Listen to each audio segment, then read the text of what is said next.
Akka mooltan kabajamtoota daawwattoota keenya oduu yeroo kanaa qabannee dhiyaanneerra oduu waliin aan Haabtaamuu Saamu'eelii oduu ijoonan eegala. Hooggantoonni Sudaan Kibbaa waliigaluun nageenya biyyattiif hojjechuu qabu jedhan dura ta'an Igaadii fi Ministeerri Muummee Itoophiyaa Dr. Abiy Ahimad.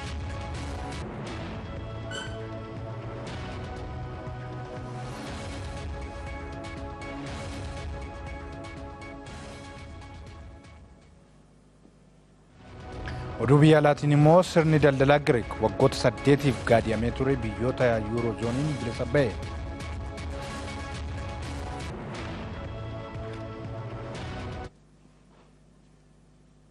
Kunneen oduu ijoo keenyaati. Gara bal'ina oduutti yoon deebi'u immoo hooggantoonni Sudaan Kibbaa waliigaluun nageenya biyyattiif hojjechuu qabu jedhan dura ta'an Igaadii fi Ministeerri Muummee Itoophiyaa Dr. Abiy Ahimad. Mariin araaraa Sudaan Kibbaa Finfinneetti ta'amaa jiru waliigaltee malee xumurameera. Shamsuddin Hussein dabalata qaba.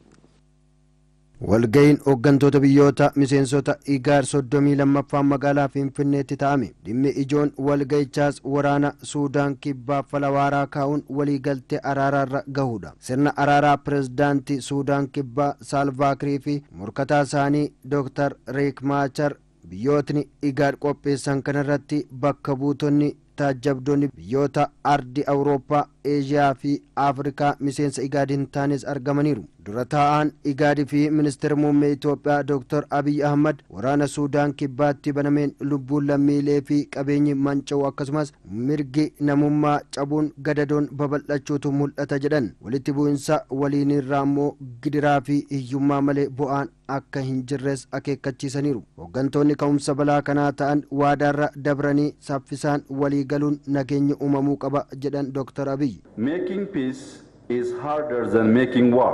Nageenya uumurra nageenya booreessu salphata. Walwaraansi Sudaan Kibbaas ta'e kan biyyoota Afrikaa biroo hafuu qaba. Dammaquu qabna. Waadaa afaanirra darbee onneedhaan murtee gaarii fudhachuun hooggantoonni biyyattii nagaa uumuuf saffisoo qabu. Yeroo fiigaa jiru biyyoonni biroo ammoo guddachaa jiru. Sudaan Kibbaa ammoo karaa hundaan qucaraa jirti. Walitti bu'iinsi kun biyyoota ollaaf naannichaattis babal'achuu hin qabu. Nutis Itoophiyaanoon waraana kana dhaabsisuuf ciccinee hojjenna. Dirqamas qabna. Waadaa seenuun akka kanaan duraa hojiirra oolchuu dhiisuun hin hojjetu. Guddinni gama siyaasaa fi hawaas diinagdeen jiruus fooyya'uu qaba. Biyyoonni ollaas kanaan shororkaa'uu hin qaban waldeeggarree fala kaa'uun murteessaadha jedhaniiru. To be sustainable, it must be backed up with economic opportunities. Nageenyi waraan uumamuu qaba. Walitti hidhamiinsi gama siyaasaa fi hawaas dinagdeen cimuutu falawaaraa ta'a. Siyaasa ammoo madda biizinasii fi fedhii dhuunfaa gochuu hin qabnu. Inumaayyuu akka ardii Afrikaatti wal dhaga'uun waliin guddachuuf hojjetamuu qaba. Dura ta'aan gamtaa Afrikaa Mohammad Faakih gama isaaniin qooda fudhattoonni nageenya Sudaan Kibbaaf quuqamtanii hojjechaa jirtan galata qabdu. Gamtaan Afrikaas walitti bu'iinsa kana hambisuun lammiilee baraaruuf ciminaan hojjeta jedhaniiru. The EU stands ready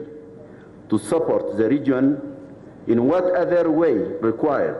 Gamtaan Afrikaa karaa hundaanuu Sudaan Kibbaa deeggaruuf qophiidha. Keessattuu nageenya tasgabbiinii fi misoomni akka cimuuf jechuudha. Walitti bu'iinsi dhaabbachuudha qaba. Lammiileen manaan ala ta'aniiru, rakkachaa jiru. Kanaafuu dhimmi araaraa filannoo qofa ta'uu hin qabu. Dirqamasi.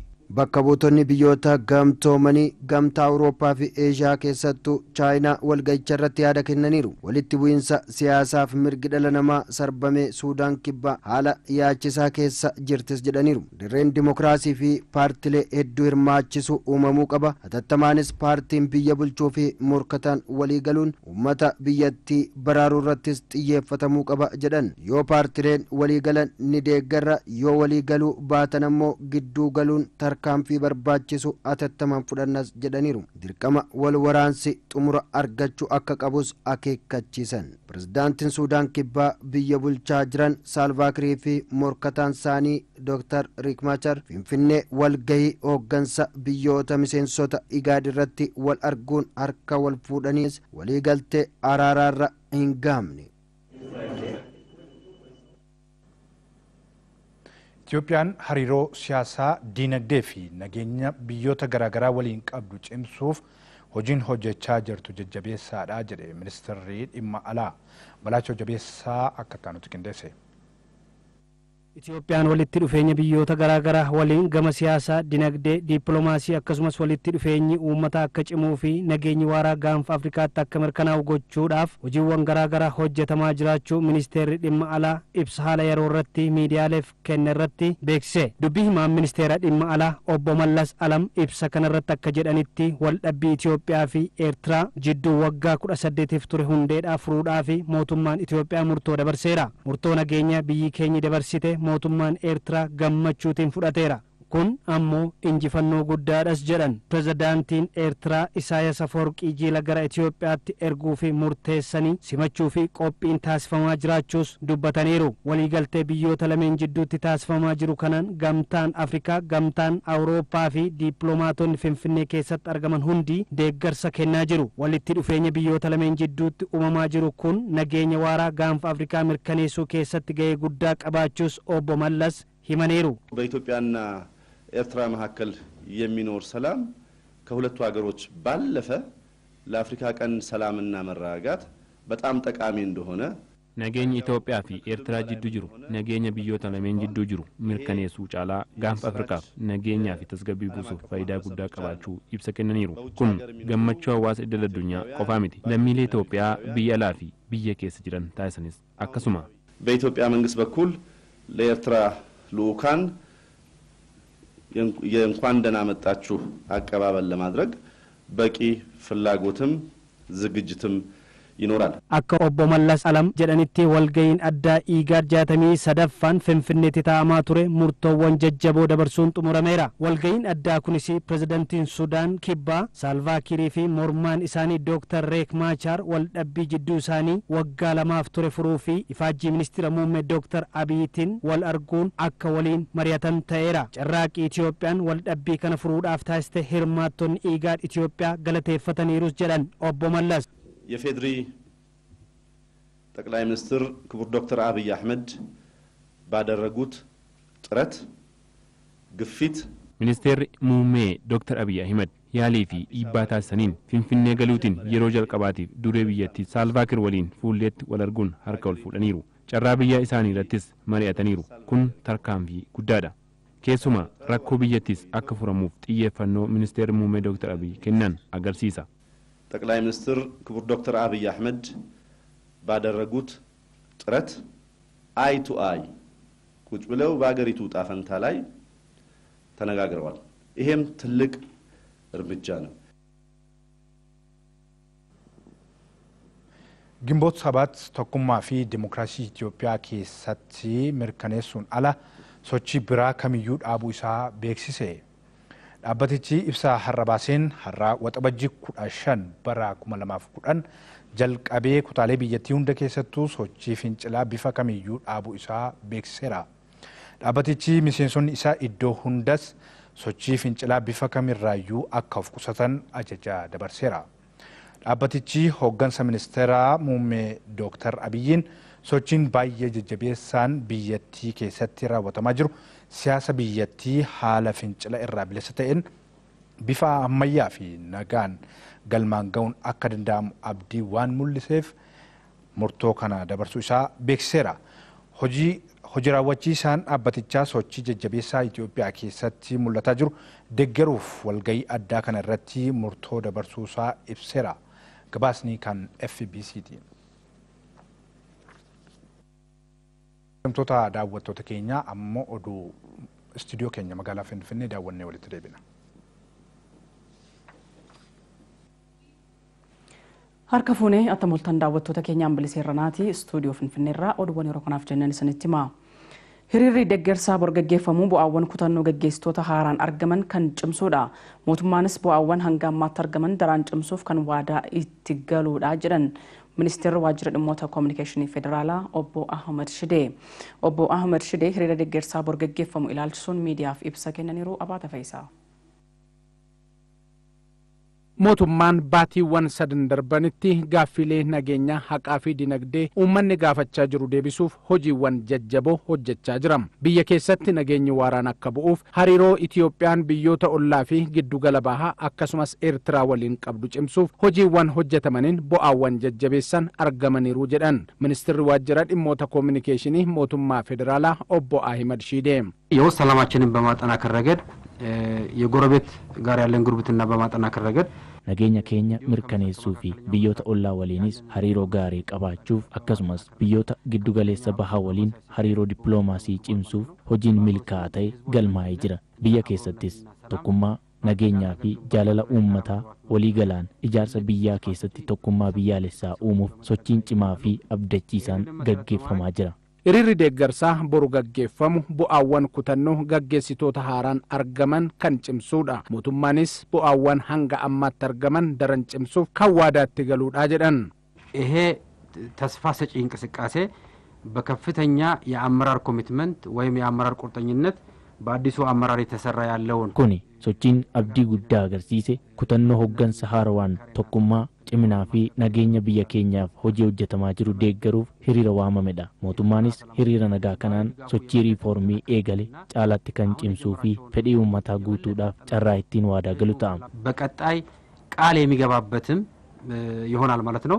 Hiriirri kun tokkummaaf jaalalaan gaggeeffama. Karaa nagaan akka xumuramuuf hirmaattonni ga'ee isaanii ba'uu qabu. Mootummaanis uummanni nagaan ba'ee nagaan hiriiree nagaan deebi'ee akka galuuf qophii barbaachisu mara taasiseera jedhan obbo Ahimad Shiidee. ይሄ ሰልፍ ፍጹም ሰላማዊ በሆነ መልኩ ፍጹም በአንድነትና በመደመር በፍቅር በመቻቻል ምናሳለፍበት ቀን መሆኑን ህብረተሰቡ የግድ ማወቅ ይኖርበታል። hiriirri kun nageenya guutuudhaan tokkummaa fi wal ta'uun akkasuma jaalalaan guyyaa itti dabarsinu ta'uu uummanni beekuu qaba. Hirmaattonni tokkoon isaanii hiriira nagaa booruu keessatti sochii nagaadhaaf gumaacha irraa barbaadamu taasisuu qabu. Carraa kanaanis uummata lakkoofsaan daran hedduu ta'etu hirmaata waan ta'eef nageenyii fi tasgabbiin kabajamuufii qaba. Mootummaanis nageenya kabachiisuuf haalaan qophaa'eera. Kan kanaaf barbaachisu humnas dandeettis gahaa ta'e qaba.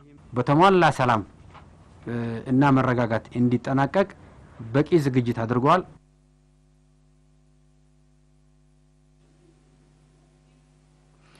hiriirri deeggarsaa ministeera muummee guyyaa boruu gaggeeffamuuf qophiin barbaachisu xumuramaa jira jedhe koreen qindeessituu deeggarsichaa Caalaa Barakaa. Hiriira deeggarsaa ministeera muummee Dr. Abiy Ahmed sababeeffachuun guyyaa boruu sadarkaa guutuu biyyaalessaatti magaalaa Finfinneetti godhamu ilaalchisee qophiin xumuramuusaa koreen qindeessituu miidiyaaf ibse. Hiriirri uummataa jijjiirama jiru ni deeggarraa dimokiraasii jajjabeessina jedhu kun hiriira lammiilee biyyattii hundaati jedhan walitti qaban koree hiriira deeggarsaa obbo Guddata Galalcha. ይሄ ሰላማዊ ሰልፍ የማንም ሳይሆን የኢትዮጵያውያን ሰልፍ hiriirri kun ummata Itoophiyaatiif guyyaa galataati. Hundi keenya garaagartii tokko malee waliin taanee jijjiirama dhufe deeggarra. Injifannoowwan haqaa dimokiraasii fi walqixxummaa cinaa dhaabbannee itti fufsiisuun waliin taanee tokkummaadhaan waadaa galla.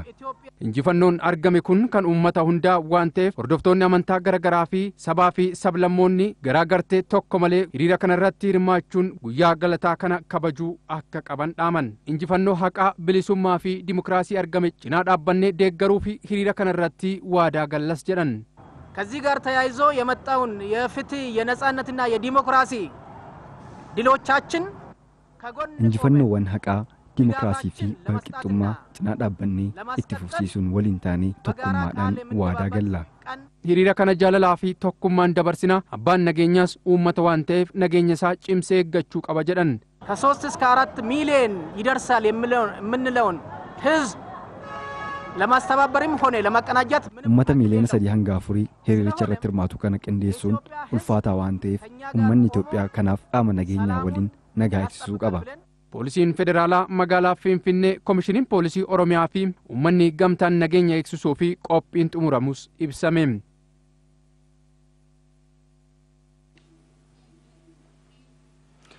Dargaggoonni fi jiraattonni magaalaa Finfinnee hiriira deeggarsaa bor gaggeeffamu tokkummaaf jaalala uummata biyya keenyaa kan ittiin ibsinu waan ta'eef nagaaf tasgabbiin gaggeessinaa jedhan Caalaa Barakaa.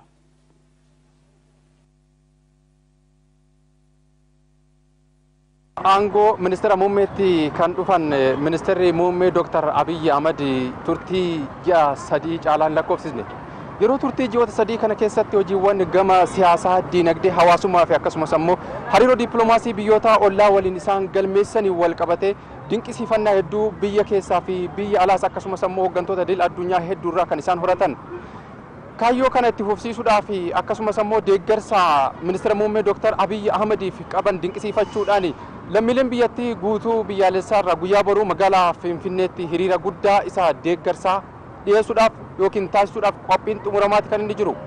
Dhimma kanaan wal qabatee magaalaa Finfinnee keessa iddoo garaagaraa naanna'uudhaan qeerroowwan akkasumas ammoo maanguddoota dubartoota haasofsiisneerra.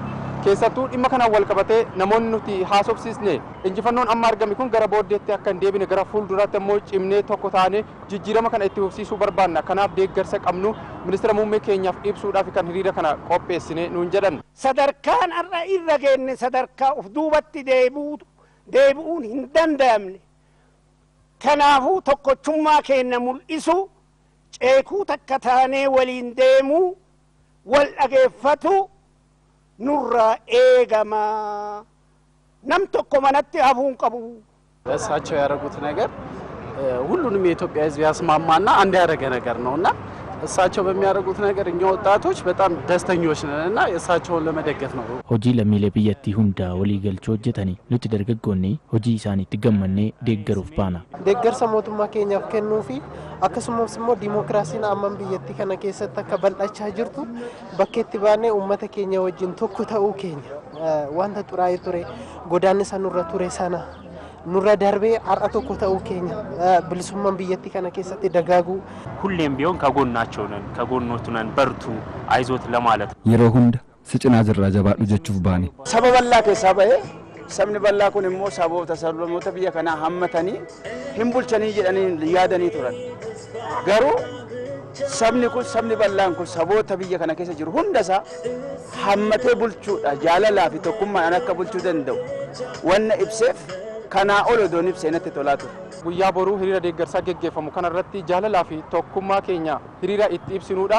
Addunyaanis Itoophiyaan eenyu akka taate hiriira itti nu bartu waan ta'eef gamtaan keenya jaalalli keenya tokkummaan keenya daran cimuu qaba jechuudhaan dhaamsa isaanii kan dabarsan dargaggoonni kun. Haala bareeda ta'een haala biyyattii kana ibsuu danda'uun seenaa biyyattii kana irratti hundaa'anii biyyattiin kun kaleessa maal turte borus immoo gara kamitti deemaa jirti isa jedhu kan mul'isu kallattii kanaan deemuu qabuun jedha. ገበያው ጥሩ ነው። ነጋዴው ሆኜ ሳይሆን የምሸጠው ያው ለሰውየው ካለኝ ፍቅር የተነሳ ነው። ገባን ጋሪidha daldalaaf osoo hin taane deeggarsa isaanii jajjabeessuufin gurgura biyya tana fuulduratti oofan.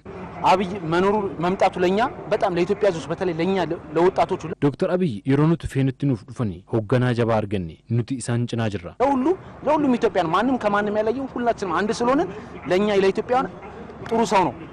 በቃ አባታችን ነው። ከዚህ ላይ ምንም ልገልጸው አልችልም። አባታችን ነው። በቃ እኛ አከኒ ኡመታፍ ሳኒ በሩሳላቴ ሳኒ ራበረኔ አከሳተው መተዱሬ ነገኛ ሳካን ቀበቺሱ ቀሮዳፊ ኡመተ ብየ ከና ኡመተ ፍንፍኔ ዳባው ኩኒሞ ከብት ከበጀማ ደገርሶታ ሁምኒ ነጋዬ ጉንጅራታ ነምኒ ወሊኒ ረኩን ማል ጎዳ ማል ፍሪሬ ኢብሳ jaalala Dr. Abiy qabu ibsuudhaaf immoo maaliif fabee wallaala wal hordofaa kabajuu qabanii jedhu.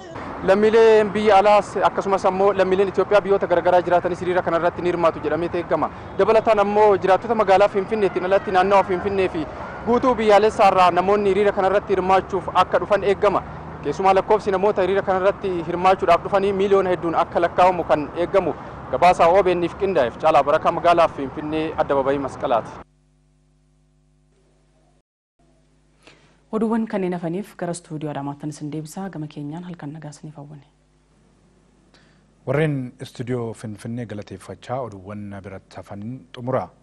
Torri ministeerri muummee Dr. Abiy Ahmed hordofaa jiran rakkoo biyyattiif qoricha ta'uu dargaggoonni magaalaa Amboo himan. Hiriira Dr. Abiyyiin deeggaruu Finfinnee irratti qophaa'e irratti hirmaachuuf dargaggoonni Amboo naamusa olaanaan qophaa'aa jiru. Yeroon toleeraa dabalata qaba. Amboo mormuu qofa osoo hin taane yoo dhugaan jiraatti deeggaruullee beekama. Dargaggoonni kunneen dargaggoota magaalaa Ambootiin. Guyyaa borii hiriira Dr. Abiy Ahmediin deeggaruuf magaalaa Finfinnee irratti qophaa'e irratti hirmaachuudhaaf jala bultiirraa kaasee qophii taasisaa jiru. Egaa aangootti dhufee wanti inni agarsiisaa jiru kun immoo akka hundeedhaan lafa qabatu akka gubbaadha haga dakaatti akka dhaabbatuu fi isa bukkee jiraachuu keenya wanti inni qabatee daandii inni qabatee deemu kun daandii sirrii daandii dhugaa ta'uusaa nu bira darbee addunyaan yeroo ammaa kana ragaa ba'aa jira waan ta'eef wanta kana nuti si bira jirraa jabaadhu jechuudhaaf jechaadha kan deemnu nuti boru. Sirnoota darban kamiyyuu keessatti jijjiiramaaf rakkachaa ture jijjiiramaaf wareegamaa ture. Ammas nama jijjiirama fidu abbaa fedhe haa ta'u dhaaba siyaasaa kamirraa haa ta'u nama kam haa ta'u hin deeggarra. Inni borus waan Abiyyiin hojjeteef galata. Waan inni fuulduratti hojjetuuf immoo cinaa jiraachuu keenya agarsiisuuf deemna jechuudha. Namni kun as Oromiyaa keessaa bahee Oromiyaa irraayyuu darbee akka biyyoolessaatti sanarrayyuu darbee ardii keenyaaf jedhee immoo biyya addunyaa kanaafillee nama furtuu ta'uu danda'u ta'uusaa hojii isaatii fi kaappaasitii inni amma qabuu fi inni ittiin hojjetaa jiru kanarra dhaabbanne waa hedduu argaa jirra. Nama kana immoo nuti jirra ammas walii hin jirra waan gaarii nu hojjeteera. Akkuma beekamu qeerroon Oromoo fi uummanni Oromoodha ani inni gaafachaa ture walqixxummaadha walqixxummaa sabaati. Har'a immoo walqixxummaan sun waan nuti gaafataa turre sun bu'aa isaa argaa jirra dhawataan jajjabeeffachaa jirra. Kanaaf jabeessaa beekaa keenya jabeeffachaa wallaalaa keenya gorfachaa gara fuulduraatti deemu malee furmaanni biraa hin jiru jechuudha. Boru qophii addaa qophii gammachuuti. Gaaffiin keenya waan deebi'eef gammachuudha. Muummee ministeera keenya cina dhaabbannee waliin socho'uuf baay'ee qophii guddaa taasisneerra. Toorri ministeera muummee Dr. Abiy Ahmed qabatan yoo deeggaraman bifa kanaan yoo itti fufan rakkoo biyyattiitiifuu furmaata ni ta'u jedhaniitti amanu dargaggoonni kunneen of eeggannoo taasifamuu malus akeekaniiru. Si duuka jirra jijjiirama amma argamaa jiru kana duuka jirra isa jedhudha malee waan biraa of keessaa hin qabu. Lammiin biyya kanaa kallattii kamiin gara Finfinnee dhufu dhagaan yoo itti darbatame deebisanii dhagaa darbachuu dhiisu. Yoo namni abaare deebisanii abaarsa abaaruu dhiisu. Wanta kallattii biraa agarsiisu kamirraa yoo bilisoomu. Inni boru kaayyoo boruuf bahameef qofa ooluu qaba. Beekaa keenyatti gaafa Ormi dhagaa darbatu irraa qoluu bukkee dhaabachuu hamilee isa jajjabeessuutu nurra jira. Kanaaf waan kana gochuuf immoo dargaggoon ammoo qophaa'eeti dhayyii boroo irratti argamuudhaaf qophoofne jira jechuudha. Qeerroon kan iyyataa tures bu'aa kana arguudhaaf waan ta'eef bu'aa kana immoo kana barbaannee itti gammanneerra amma immoo gar fuulduraatti bu'aa kana gar fuulduraatti immoo tarkaanfichiisaa deemuudhaaf tokkummaan barbaachisaadha. Boru wanti nuti manaa baanuuf deeggarsa keenya agarsiisuu malee si bukkee jira jechuu keenya malee waan biraa of keessa ergaa biraa of keessaa hin qabu jechaadha. Kanaaf qaama biraatiin wanta nuti dhufu immoo tasgabbiidhaan waan manaa baaneef barree tasgabbiidhaan waan sana gubbaa injifannee galuudhaaf manaa baana jechaadha. Oduma wal fakkaatuun hiriira deeggarsaa ministeera muummee Dr. Abiy Ahmed irratti hirmaachuuf jiraattonni magaalaa Adaamaa fi naannoo ishee tiishartii bitataa jiru. Hoggansaa Dr. Abiyyiin hojiiwwan hojjetamaa jiran tokkummaa biyyattii jaalala irratti hundaa'e kan cimsu waan ta'eef fiixa bahiinsa isaaf ni hojjennaa jedhaniiru. Akaaluu Baqqalaa dabalata qaba.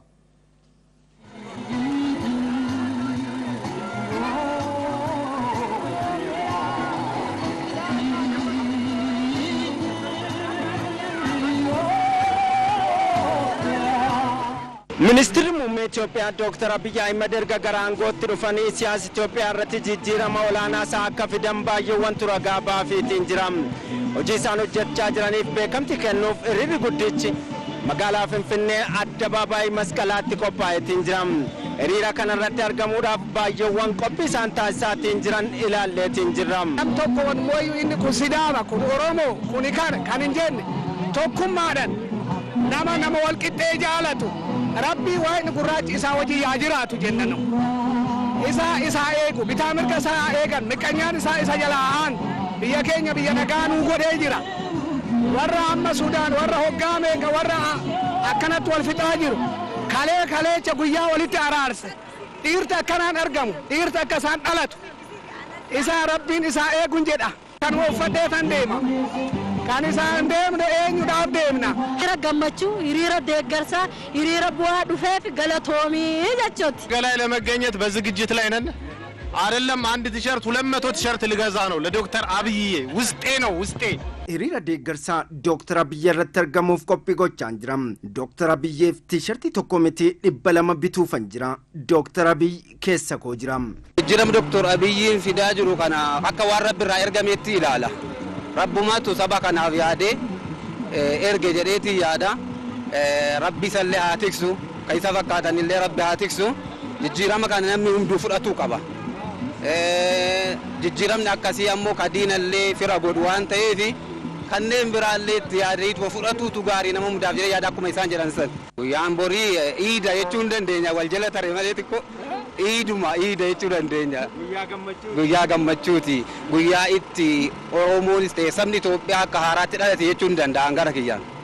Arginee kan hin beekne akka keenyatti akka Afrikaattuu dhimmoota arginee hin beekne fi keessattuu nama dhiifama.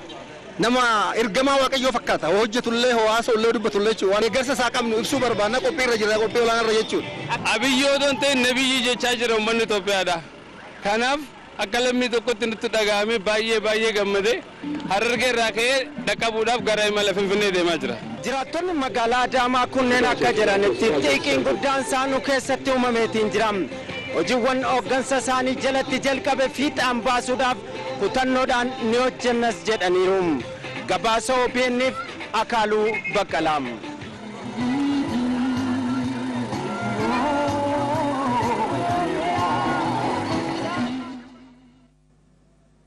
Koomishiniin poolisii bulchiinsa magaalaa Finfinnee hiriira bor magaalattiitti ba'amu nagaan akka xumuramuuf qophii barbaachisaa xumuruu beeksise.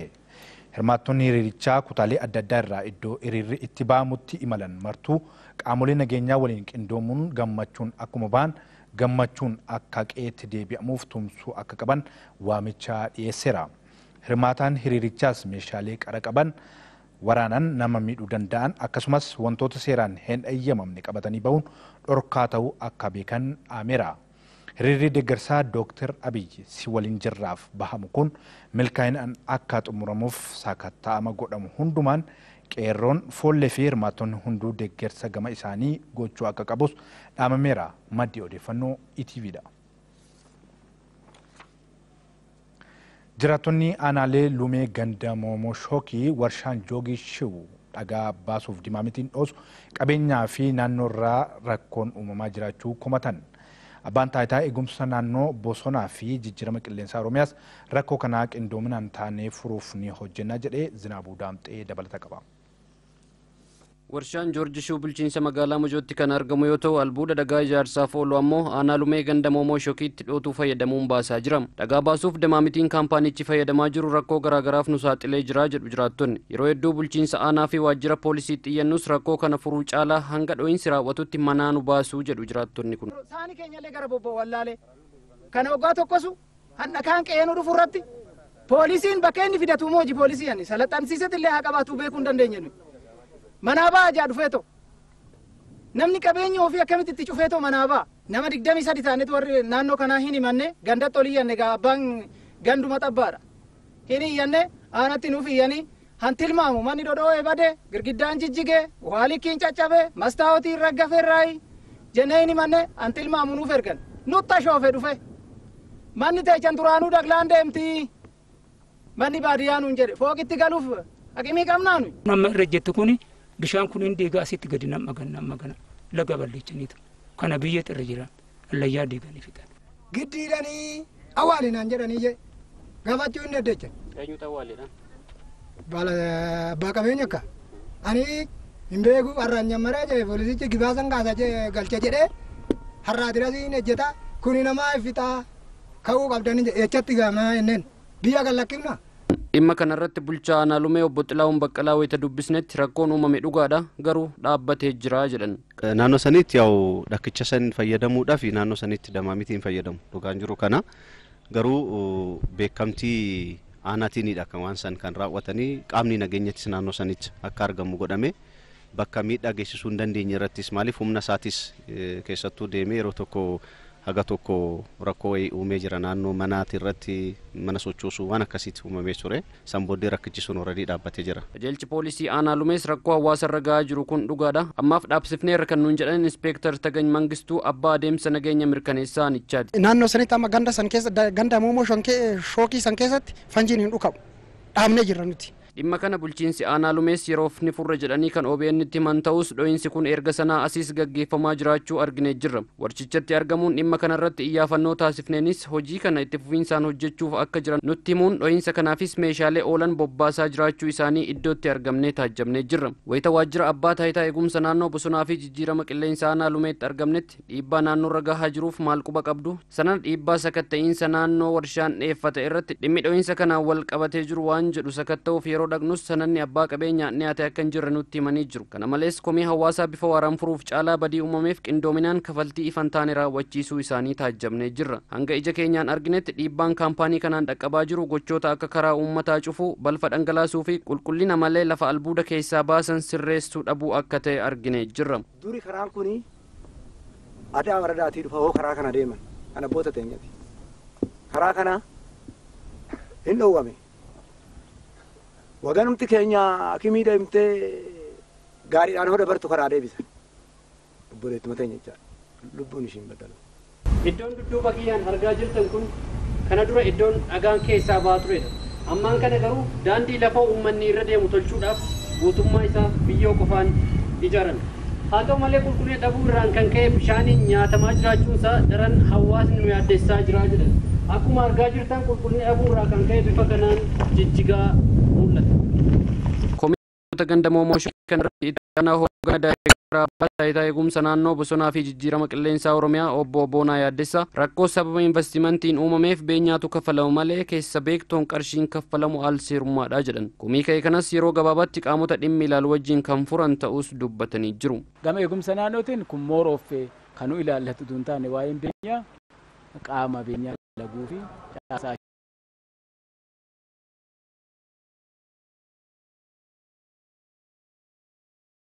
hubannoo qaburraa kaasuuf malee gama eegumsa naannootiin rakkoo daandii irra gahu, bishaan irra gahu, biyyee irra gahu kana caasaan keenya sadarkaan jiru akkasumas ogeessota biiroo irraallee bobbaafneet rakkoo achi jiru haala qabatama naannoo saniitiin qoranneet tarkaanfii kan fudhannu ta'a jechuudha. Tarkaanfii kana oliituu fudhataa jirra waan ta'eef.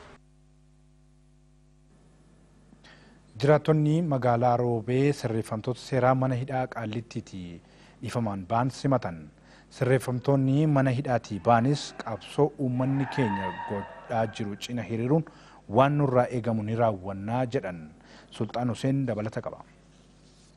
Namoonni qabsoo gaggeessaa turan godina Harargee Bahaatti qabamanii Maakalaawii fi Qaallittiitti hidhamaa turan dhiifamni taasifamee fi hawaasa magaalaa Roobeetiin simannaan godhameefii jira. Ajajaa waraanaa ABO kan turan Jaal Dambalii Waabee waggoota 22 dura godina Harargee Bahaatti qabamanii mana hidhaa Maakalaawii fi Qaallittiitti darbataman. Manni hidhaa kana keessattis dararaan isaan irra gahaa akka ture ibsan. Kana hundaa iccitii baasiidha.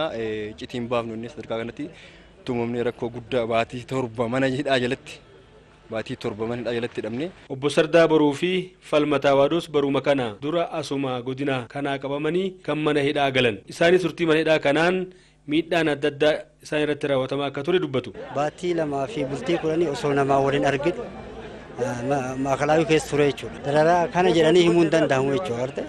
Rakkoon mismaaraan nama waraanan tirika namatti qaban wanni isaan nama hin goone. Mana hidhaatti waggaa 11 rakkinni ka mana hidhaa keessatti ilmaan Oromoo mudataatiin ture kan amma anallee akkasumatti na qunname.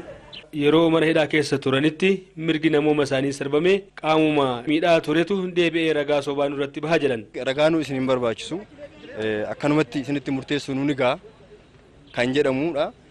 Akkuma kanaan komaandaroota nutumaa turantu ragaa nutti bee ragaa tokkollee kan hin qabne jechuudha. Qabsoon eegalame tokkummaa sabaa eeguun cimee akka itti fudhamaniiru. Tokkummaa isaanii cimsachuu, amantii wal qooduu dhabu, naannoo wal qooduu dhabu kanarraa fagaatanii tokkummaa ofii cimsaniitiin akka firii gaarii horaniitiin qabsoo tana galmaan gahan isaanitti dhaamadha. Maatiin uummanni Oromoo quuqama isaan saba isaaniitiif qaban irraa ka'uun namoota dhiifaman mana hidhaatii bahanii yaada kennaniin tumsa taasifametti kan gammadan ta'uu dubbataniiru.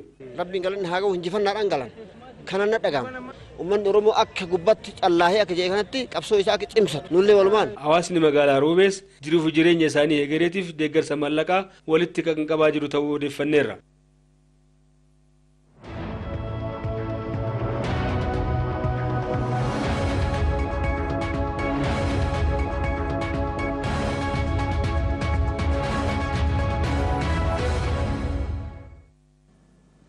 Kabajamtoota daawwattoota keenya kan daawwachaa jirtan OBN sagalee uummataati oduu maddeen alaarraa argan isinitti hima.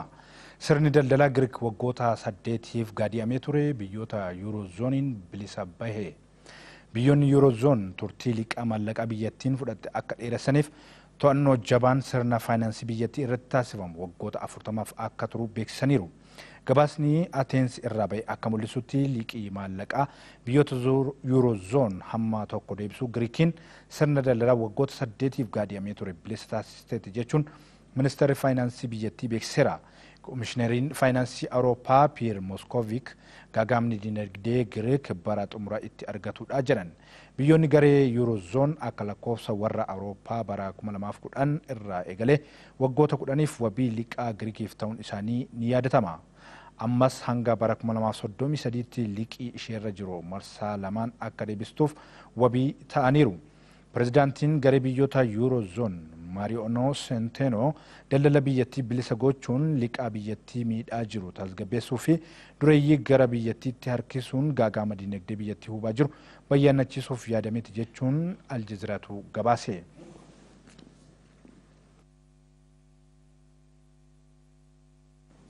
Egaan kabajamtoota daawwattoota keenya oduu yeroo kanaaf qabanni kanneen turanii waan nu daawwattaniif ulfaadha.